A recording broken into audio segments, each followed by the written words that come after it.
जय श्री राम। हमारे पास एक आज कूलर आई है रिपेयर होने के लिए, जो कि वी गार्ड की है, जैसे आपको दिखाई दे रहा होगा। और ये ब्लोअर में कूलर हो जाती है। जैसे इसके कुछ मतलब मोड के बारे में बात कर लूँ तो नॉर्मल, हाई और लो के बारे में हो जाती है। और ये आपका पंप वगैरह सारी की सारी फंक्शन इसमें से, यानी कि 2 स्विच दी गई है।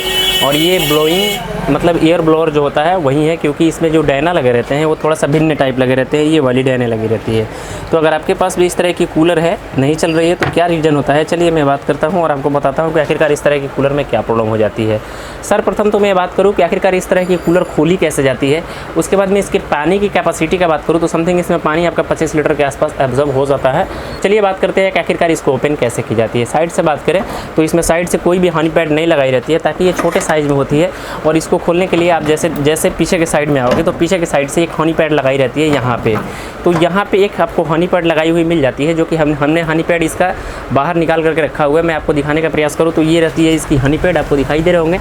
मैंने इसके हनी पैड जो होते हैं ना, वो बाहर हमने निकाल के रखे हैं। कुछ इस तरह के आते हैं, इसी में कुछ घास वाला भी होता है, लेकिन हमने इसका जो है हनी पैड अलग निकाल के रखा हुआ है। उसके बाद जैसे बात करूँ तो इसका ओपन करने का तरीका, जैसे आपने देखा कि इसका डायना कुछ भिन्न टाइप होता है। तो इसका ओपन करोगे तो आप कुछ इस ढंग से इसका मोटर जो होता है फिटिंग रहता है। मैं आपको दिखाने का प्रयास करूँ, ये आपका मोटर होता है इसका। और मोटर को ओपन करने के लिए, जैसे ये मोटर छोटी टाइप होती है लेकिन काफ़ी स्ट्रॉन्ग टाइप और काफ़ी मतलब मोटी हवा देती है। उसके बाद यहाँ पे इसके कैपेसिटर लगे रहते हैं। कैपेसिटर की वैल्यू की बात करूँ तो कैपेसिटर का वैल्यू आपका मतलब आप देख सकते हो, इसमें 3 FMD के कैपेसिटर इसमें लगाए गए हैं, जो कि इसी कूलर की होती है। और इस कूलर का बात करूँ तो इस कूलर में प्रॉब्लम आपका कैपेसिटर का था, जो कि काफ़ी टफ होता है। इस कूलर को खोलना और कैपेसिटर को चेंज करना, ताकि इसकी पूरी जो फंक्शन होती है अंदर के अंदर घुसेड़ी रहती है।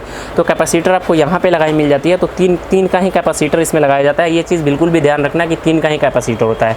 मोटर का आप साइज़ देख सकते हो। RPM का बात करूँ तो इसका RPM आपका 2800 के आसपास इसका RPM हो जाता है, जो कि काफ़ी स्ट्रॉन्ग टाइप होता है। उसके बाद में एक सोमिंग करने के लिए यहाँ पे एक मोटर लगाई रहती है। यहाँ पे देखो एक छोटी सी मोटर। चलिए बात करते हैं इसको ओपन करने का। तो ओपन करने के लिए कुछ यूँ ढंग से ये मोटर कसी रहती है यहाँ पे। उसके बाद में इसमें बॉयलर लगाई रहती है। चलिए मैं हर एक स्टेप को इसमें कसता हूँ, उसके बाद मैं आपको बताते चलता हूँ कि आखिरकार कौन से स्टेप को खोली जाती है और कौन से स्टेप को कसी जाती है। जैसे मैंने आपको दिखा दिया कि हाँ मतलब इसके कंडेंसर वगैरह कहाँ रहती है। बट अब इसको जैसे ही हम सेटअप करेंगे, क्योंकि मैंने पहले इसको ओपन करते टाइम वीडियो नहीं बना पाया, लेकिन आपको कसते टाइम वीडियो बना करके दिखा दूंगा। आप आसानी से समझ सकते हो कि आखिरकार इसको कैसे ओपन की जाती है। तो इसको कसने के लिए जैसे ये फर्स्ट होता है, उसके बाद एक और इसमें पाले आएंगे, वो कहाँ पर एडजस्ट होगा। चलिए मैं हर एक स्टेप को कस कर आपको दिखाने का प्रयास करता हूँ। सर्वप्रथम तो ये कि आपको आगे के साइड से कुछ भी ओपन नहीं करना है। आगे के साइड से जैसे देखो तो यहाँ पर भी स्क्रू वगैरह लगाए गए हैं। इस स्क्रू को बिल्कुल ही टॉर्चर नहीं करना है। क्या क्या चीज़ ओपन करनी है चलिए मैं बताता हूँ। फर्स्ट स्टेप तो ये रहती है कि इसको सेटअप करना। तो मेरे भाई इसको सेटअप करने के लिए जैसे देखो मैंने मोटर का हिस्सा सेटअप कर लिया हुआ है। ऐसे देख सकता हूँ आपको कि मैंने मोटर का हिस्सा सेटअप कर लिया हुआ है। तो इसको ओपन करने के लिए ये जो होल दिखाई दे रही है, इसमें आपको गौर रूप से देखोगे तो इसमें स्क्रू लगाई रहती है। तो इस स्क्रू को ओपन करना है, साथ साथ इस स्क्रू को ओपन करना है।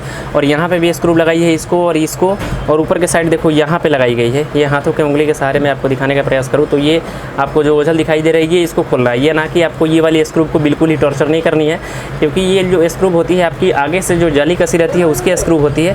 साथ साथ आपको यहाँ पे स्क्रू जो कि मिडिल में देखने को मिलती है, इसको भी टॉर्चर नहीं करना है।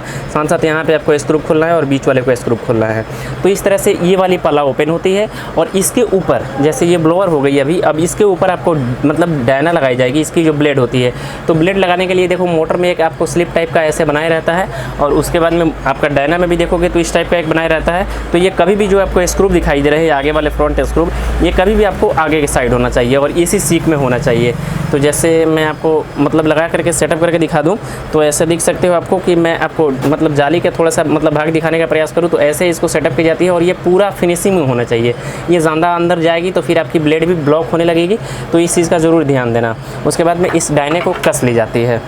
तो ऐसा दिखाई देगा हमारी डायना टाइट हो गई है। अब इस ब्लोअर के ऊपर भी एक कवर होती है इस टाइप का, जो कि आपकी पूरी हवा को एक ब्लोइंग के रूप में बाहर के साइड भेजती है।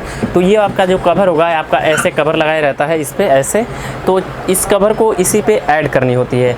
उसके बाद में इसमें जो साइड से ऐसे होल बनाए रहते हैं, इस सारे होल में आपको स्क्रू जो दिए रहते हैं वो स्क्रू लगानी होती है। तो जैसे मैं आपको दिखाऊँ कि यहाँ तक देखो हमने ब्लोअर का ये वाला कैप भी कस लिया हुआ है, जिसपे कि आपको पूरी इंट्रोडक्शन छापी रहती है। ये वाली जो इंट्रोडक्शन होती है इसी की होती है। आप इस ड्राइंग के अनुसार भी इसका काम कर सकते हो वायरिंग का।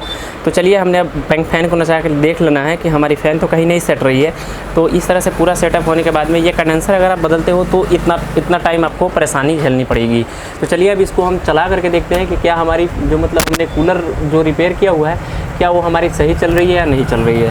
तो हम देते हैं अब सप्लाई, जैसे देखो हमने सप्लाई दे रखी है। अब हम ओपन करते हैं स्विच को, तो ऐसे देखो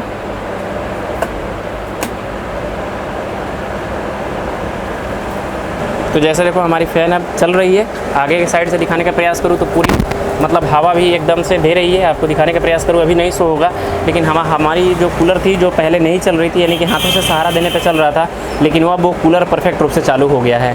ज़्यादातर प्रॉब्लम आपका कैपेसिटर का ही होता है, तो इस तरह से कैपेसिटर इसका चेंज करना काफ़ी टॉप होता है। तो जैसे मैंने आपको बताया, हर एक स्टेप को उस तरह से फॉलो कर लेना अपने कूलर के साथ, आपकी भी कूलर ओपन और आसानी से इंस्टॉलेशन कर सकते हो। तो ये छोटी सी नॉलेज आपको कैसी लगी ज़रूर बताना। मिलते हैं नई जानकारी के साथ, आपका भाई प्रिंस। जय सिया राम।